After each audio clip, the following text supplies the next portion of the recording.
Oh, but they were the dominant team. They were, but they simply haven't been since. Do you see what I mean? He was the reason they had those 4 seasons. There's a few Dan Carlson lovers saying, hang on. Well, yes, absolutely, yeah. The two of them came as a pair.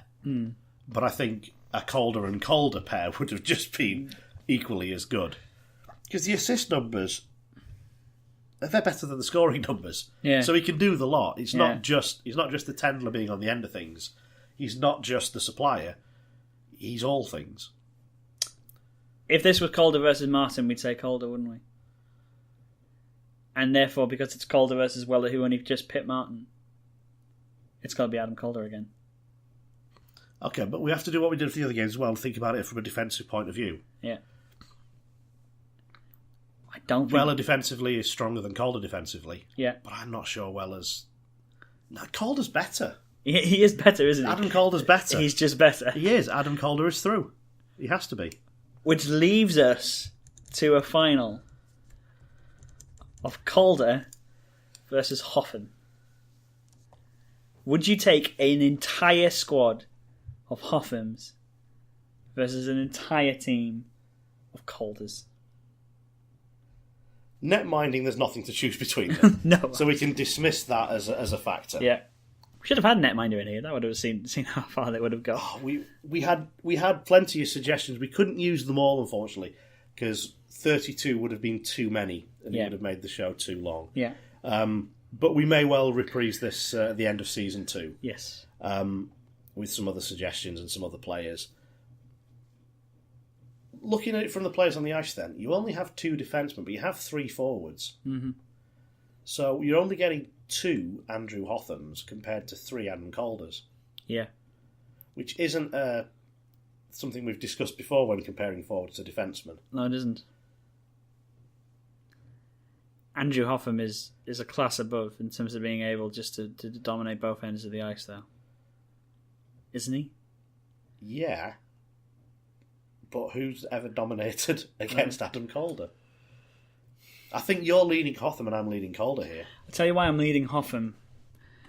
Because I think the league is better than it was when Adam Calder was bossing it.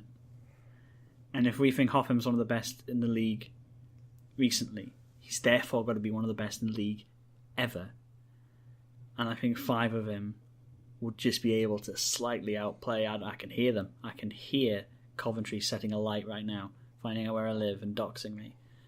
But I think a team of him would just be able to keep the Calders quiet. I'm not sure they'll keep him quiet. Enough. But I'm not sure the Calders can keep the Hothams quiet. Mm-hmm. When the Hothams come forward and join the rush, I don't think the Calders are going to be strong enough defensively. I think you might be right. However... Oh, now you see you're doing it. That's your way of thinking. Now you're twisting it round. However, can I remind you of a small fact that you need to remember before making a decision? Adam Calder is so good at ice hockey. He is really He's good. so good, though.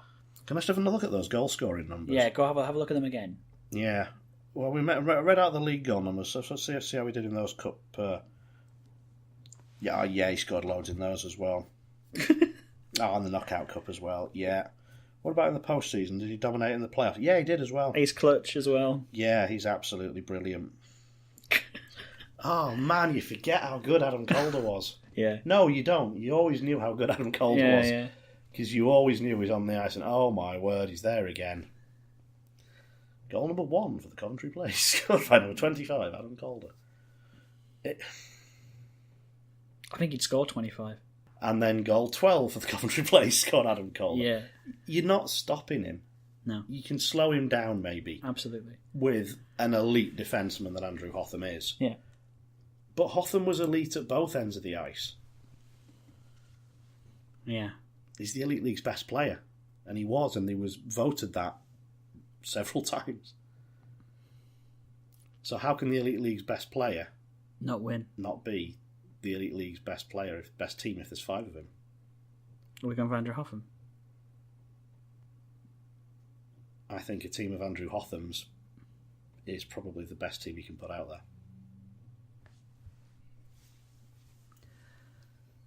So that's it for another episode of Hockey Hypothetical. That's also it for Series 1. We're going to take a break now for the month of December, but we'll be back with you in the new year. If you've got any comments or questions or suggestions for future hypotheticals, or you just want to sound off about some of the things we've said during this show, then tweet us at HockeyHypo and make sure you leave us a review and a rating wherever you're listening from. On behalf of Stephen Dowson, this is Jonathan Fernley saying goodbye and wishing you a very Merry Christmas.